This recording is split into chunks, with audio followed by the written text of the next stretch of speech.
I think our starting wide receivers have been figured out.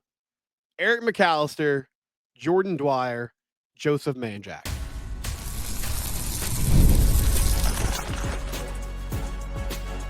You are Locked On Horned Frogs, your daily podcast on the TCU Horned Frogs. Part of the Locked On Podcast Network, your team every day. That's right, Locked On Horned Frogs, your team every day. I'm your host, Steven Simcox. We're brought to you today by Gametime. If you need tickets, especially last-minute tickets, check out the Gametime app today. Thank you for making Locked On Horned Frogs your first listen. I'm Steven Simcox. I've been covering TCU athletics for the past 12 seasons. We are 14 days away from TCU kicking off their season. Fall camp, I saw this weekend, fall camp is technically over. We are entering into North Carolina prep from here on out as TCU gets ready to take on Bill Belichick and the Tar Heels. And as that's happening, we should soon get a depth chart and get a better idea of who this team is going to be in that season opener. And I'm putting some pieces together over the weekend. I was listening to some interviews, reading practice reports, seeing where we were. I think I know who the starting wide receivers are going to be for TCU football. Eric McAllister and Jordan Dwyer on the outside, and Houston transferred Joseph Manjack in the slot. Now, the great thing about doing a daily podcast is you have plenty of opportunities to sound stupid. So when Joseph Manjack transferred, when that news first came down, and I spoke with Parker Ainsworth from Locked On Cougs, covers Houston Cougars there. I was familiar with Manjack's game. Unfortunately for TCU, a very low moment last season when they lost to Willie Fritz's team in Fort Worth. But my immediate thought was, this is your J.P. Richardson replacement, because Joseph Manjack had moved around during his career, but my recollection of him in Houston was that he primarily worked in the slot. Last season, he had 351 yards on 22 receptions and 3 touchdowns. That was a fairly significant drop from 577 yards in 2023. And when I asked Parker about that, he said, well, I mean, it really just came down to quarterback issues for Houston last year, not really having a guy that could get the ball out to wide receivers and playmakers. And that was the reason for the dip in production. But it made perfect sense to me, because you went and got Jordan Dwyer, the speedster on the outside. You have Eric McAllister coming back after last season. He'll be your wide receiver one. And then you slide Manjack into that slot wide receiver position. And behind him, you have some explosive guys like Jordan Bailey, like Ed Small, Major Everhart, who can rotate in and out.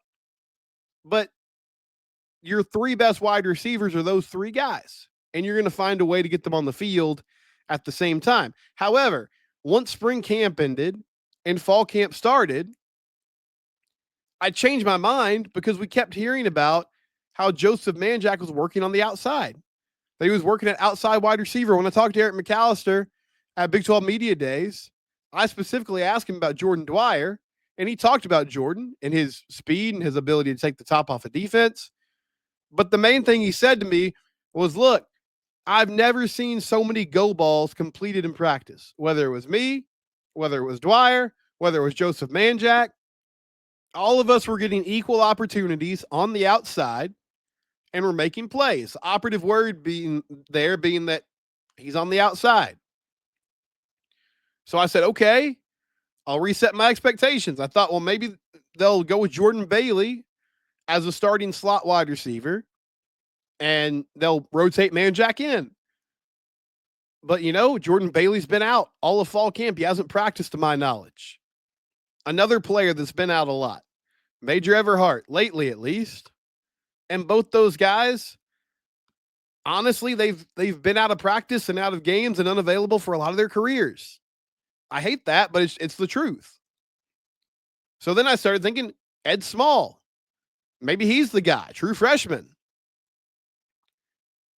But I listened to Joseph Manjack speak with the media after practice on Friday. And I think it was Steven Johnson from the 4-Star Telegram that said, hey, you've been working in the slot. You've been working on the outside. And by the way, Manjack had poison ivy at the beginning of fall camp, so he wasn't on the field for the first few practices. But Manjack said, yeah, I've been working at both those positions. I'm comfortable with both. And when he was at Houston, he did that. They moved him around the formation. So I think they're going to move him around the formation. I believe Kendall Briles will find opportunities for him in a lot of different places. But I'm comfortable saying now that when the season starts, the three wide receivers on the field will be McAllister, Dwyer, and Manjack. And part of it is the fit, but more than anything, it's just that I think those are the three best receivers on the roster. Now, there's plenty of opportunities to go around. I still think Ed Small is going to be a huge part of this offense. Everhart and Bailey, I would love to see it. I just don't feel super confident saying it right now because you have to get these reps in to be a part of it. Now, I would love for this season to be the year where it comes together for those guys and they're able to make it happen. I just get concerned when I keep hearing that they're not on the field, especially in Bailey's case, because as I said earlier, I don't think he's stepped on the field yet since they got back going again. And he's a guy that needs those reps. And it's not a load management thing. I've talked to you about how college football in general is becoming more and more like the NFL, and teams are trying to be smart and strategic about how much they practice guys and how much they're working.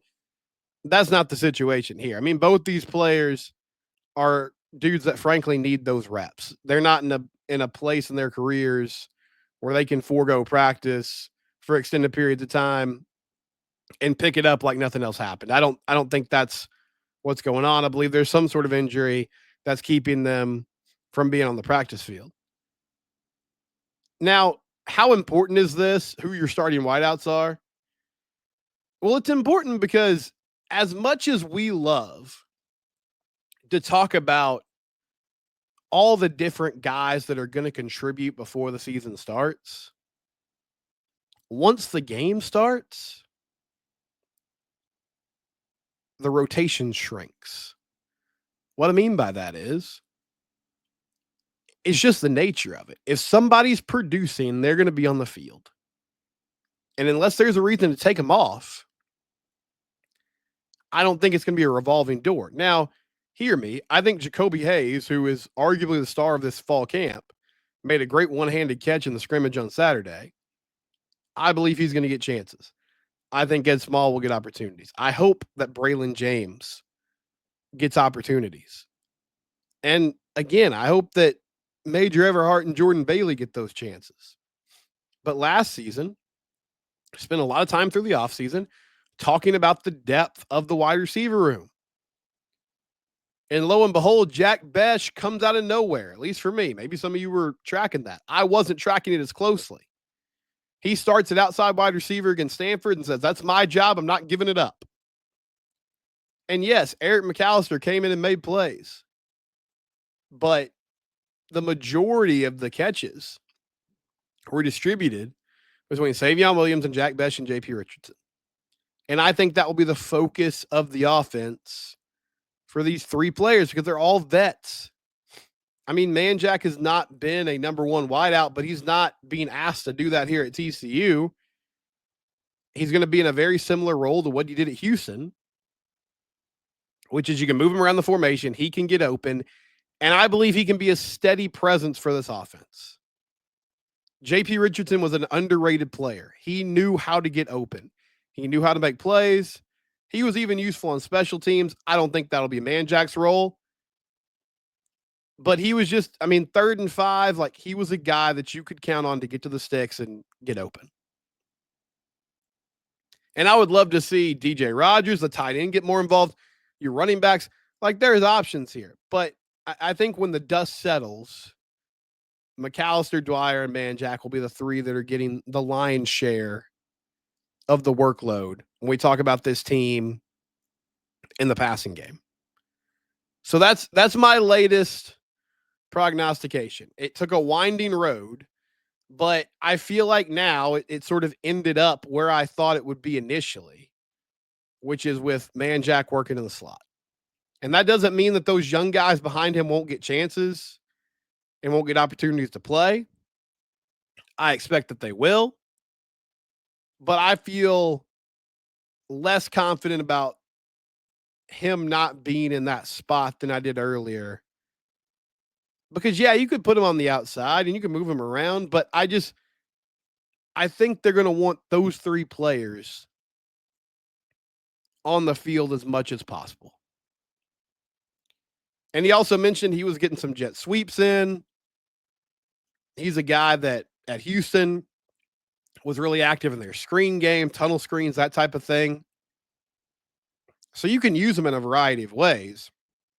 But just traditionally, getting open across the defense and allowing those playmakers on the outside to really go stretch the field and make those plays, he can help you there for sure. So I think Joseph Manjack's your slot wide receiver, at least to start this upcoming season. When we come back, kicking issues, special teams issues for TCU football. We'll talk about that next here on Locked On Horned Frogs. You know, none of us are hydrated enough, but that's actually one area.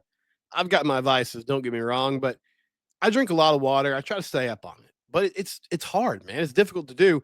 My wife, I'm tough on her sometimes because she just doesn't do a great job of remembering to stay hydrated. She gets these terrible headaches at times. DripDrop has been a game changer for both of us, but especially her. It tastes a lot like your favorite sports drinks, but it's much, much better for you. Not nearly as much sugar. My go-to flavor is orange. It's really has been a game changer after workouts. I've been doing it to get my day started too. So I don't drink coffee in lieu of coffee. I'll typically grab a soda. I'm a Dr. Pepper guy. I guess I probably shouldn't mention them in this ad read, but anyway, I said it already. Who cares? DripDrop though is now my go-to. That orange flavor, as I said earlier, hydration at its best. Use code LOCKEDONCollege for 20% off your first order at DripDrop.com. That's DripDrop.com. Use code LOCKEDONCollege for 20% off your first order. Give DripDrop a try today.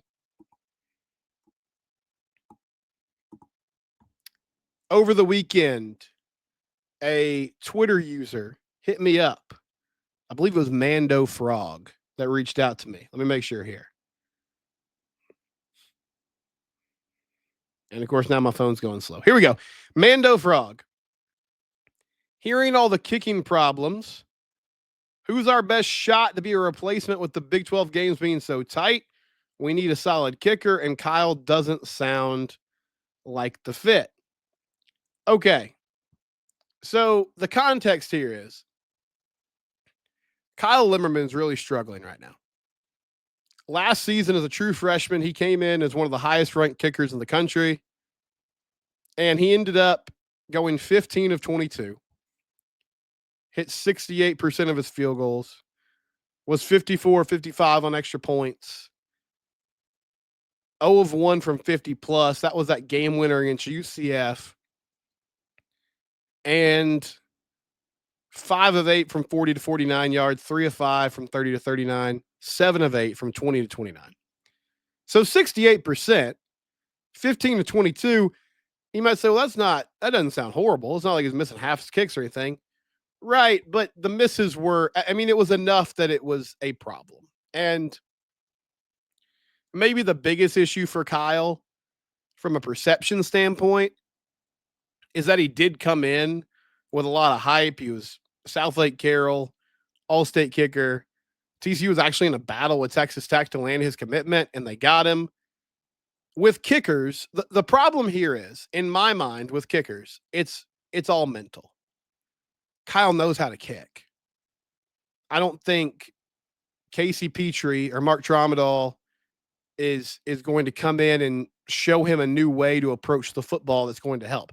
It's possible. I won't completely rule it out. Listen, coaches are coaches for a reason. Maybe they can do it in sort of a way where they just adjust something that ultimately doesn't even make a huge change in mechanics, but it just sort of resets him to where he can start knocking down kicks again. But there's no real rhyme or reason typically for it. And we've seen, there's countless examples. The first one I thought about was Mike Vanderjagt, who was an outstanding kicker for the Colts for years. He shanks one against the Steelers in a playoff game that could have sent that ball game to overtime. He was never the same. He struggled in Indy. He comes to Dallas. he struggles mightily there. They cut him midway through the season. I mean, unless your last name is Vinatieri, the story for most of these guys is it ends in a very difficult fashion. And 9 times out of 10, I mean, it's not like you're washed up and you can't physically do it anymore. It's just a mental game. I mean, I think TCU I believe getting him signed was them making a commitment to invest in special teams. I don't believe this was a bad evaluation. He could kick in high school. Now, it's a step up, sure. Bright lights, all the things. But it's not like he was kicking at a major 5A program, one of the premier programs in the state of Texas. Like, he's been in big games before. But Mando's right. It's a problem because more than likely you're playing a lot of close games in the Big 12. And he missed a 58-yarder at the buzzer last year against UCF. That was tough. Also, it's kind of hard to expect your kicker to knock down a 58-yard kick in that kind of clutch situation. And there were plenty of problems before that. So I can't really blame him for it. But technically, they lost that game on a missed kick. There were other misses throughout the year that really hurt them. You can't afford to have that. So what are their options? Well, the other kicker that's had opportunities during camp is Nate McCashlin. He appeared in 7 games last year, handling kickoffs, 4 touchbacks on 8 kickoffs. He was also highly rated out of high school, a 4.5 kicker rating by Cole's Kicking, made 4 field goals, but he only made 4 field goals in his career. He also played soccer. So he was a PAT guy, a kickoff specialist, but they've been giving him chances to boot it through the uprights during practice. I don't get the sense it's been super consistent, but that would be my first pivot, is you start giving Nate as many opportunities as possible and you see what he can do. Now, I think they're going to for better or worse, I believe they're going to let Kyle try to work through this at least during the first few weeks of the season. And you just hope that he can, or if he misses, it's not something that really hurts you in the long run. But I would say the coaching staff has to have some real urgency about this. And I honestly think the only move is to go to McCashlin, because you could do an open tryout. You know, Texas Tech had some success with that a few years ago. And I'm sure, I mean, there's enough kids on TCU's campus that I'm sure there's a number of former high school kickers that could come in and do something on a practice field with no stakes. But I wouldn't lean into that too much because I just don't know what you can expect. I mean, I think best case scenario, you find somebody who would be pretty money from within 40 yards. And there's value in that. It would, at least as a coaching staff and as an offense, it would give you the flexibility that if you got sacked at the 15-yard line, it was 4th and goal, and you're sitting there like, well, we can't go for it. We just essentially be handing the ball back to the other team. We have somebody on the roster who can go punch in a 32-yarder, and we can go about our business. But it wouldn't give you that extra club in your bag that, hey, if we get past the opponent's 35-yard line, we think we have a good chance coming away with 3 points. So I wouldn't go that route yet. I would give Nate as many opportunities as you can to allow him to try to work his way into a good rhythm before the season starts. But you have to figure something out, because you can't go into the year with a kicker that's all over the place mentally. And I hope Kyle can right the ship. It's not out of the realm of possibility that he can. He's still a true sophomore, but who hasn't even played in his first game in a sophomore season. But you can't mess around with this. You know, a few years ago, Griffin Kell had a really good season. Final thing I'll say about this. Griffin Kell had an outstanding season in 2022 when everything came together for TCU. Now in 2023, he struggled. But if you look at the numbers, the big thing for Griffin in 2022, within 50 yards, he was 7 of 7 between 40 and 49 and 9 of 10 between 30 and 39. He did not attempt a kick between 20 and 29 yards, which means a couple things. One, that offense finished drives. And when they didn't, they put him in manageable kicking situations. The next year, when Chandler Morris and Josh Hoover were trading snaps, I mean, not really trading snaps, Chandler got hurt, but you know what I'm saying. That offense was very inefficient. And so they would get stuck, out of the 32-yard line and have to bring Griffin in to kick. And he struggled with consistency that season. So the offense is another big part of this. If they can handle their end of the bargain and finish drives and not put the team in situations where you have to have somebody knock down a 45 or 50-yarder all the time, then that's going to help everyone's confidence. But you have to have a plan because you just can't have a blasé approach to this. It's too important, especially in a league where all the games are so close. When we come back, TCU loses a young pass rusher. How important is it? I'll tell you next.